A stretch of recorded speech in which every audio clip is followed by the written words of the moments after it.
Urusi inapaswa kuwa katika G8 ni kauli ya rais wa Marekani Bwana Donald Trump. Rais wa Marekani Bwana Donald Trump amesema kwamba Urusi lazima irudishwe katika G8. Ametaja kuondolewa kwa Urusi katika kundi la mataifa yenye uchumi mkubwa wa Magharibi G8 kuwa lilikuwa ni kosa, akisema kuwa uwepo wa nchi hiyo ungeweza kusaidia kuzuia kuongezeka kwa mizozo ulimwenguni, ikiwa ni pamoja na ule wa Ukraine. Urusi ilijiunga na kundi hilo ambalo awali lilijulikana kama G7 mwaka 1997, ambapo ilijumuisha Canada, Ufaransa, Ujerumani, Italia, Japan, Uingereza, Marekani na EU kama mwanachama aliyoorodheshwa. Wanachama wa Moscow ulisimamishwa mwaka 2014 kufuatia kuangushwa kwa Crimea na Urusi, ambapo G8 ikarejea kuwa G7.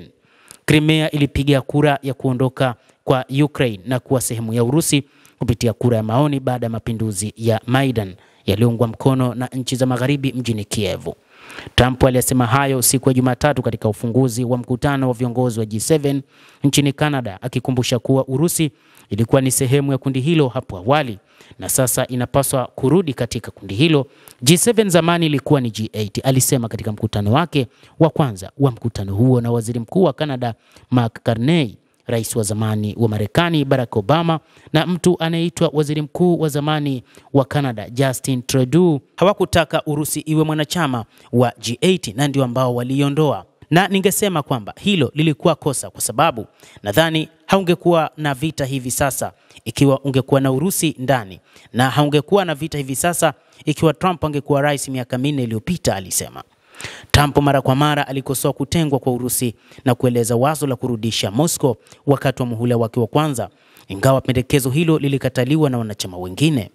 Mnamo Februari, Donald Trump alisema tena angependa kuona Urusi kirudi kwenye kundi hilo. Kremlin ilijibu kwa kusema G7 imepoteza umuhimu wake kwani haikuakisi tena mienendo ya sasa ya kiuchumi duniani. Msemaji Dmitry Peskov aliashiria kwamba G20 kama umbizo la uwakilishi zaidi, akibainisha kuwa linajumuisha uchumi unaokuwa kwa kasi kama vile Uchina, India na Brazil. G20 inaakisi vyema treni za kiuchumi duniani, alisema. Trump ambaye amekuwa akitoa wito wa kusuluhishwa kwa mzozo wa Ukraine amesema katika mkutano wa G7 unatumia muda mwingi kuzungumza kuhusu Urusi na rais wa Urusi Vladimir Putin hayupo tena mezani, jambo ambalo alisema linafanya maisha kuwa magumu zaidi katika mataifa ya Ulaya. Mtazamaji wa The World News, endelea kutufuatilia na usisahau kulike, usisahau kucomment, kadhalika na kusubscribe channel yetu hii ili upate habari hizi kwa mapana hapa The World News. Naitwa Adam Hussein, endelea kuwa nasi wakati wote, endelea kutufuatilia.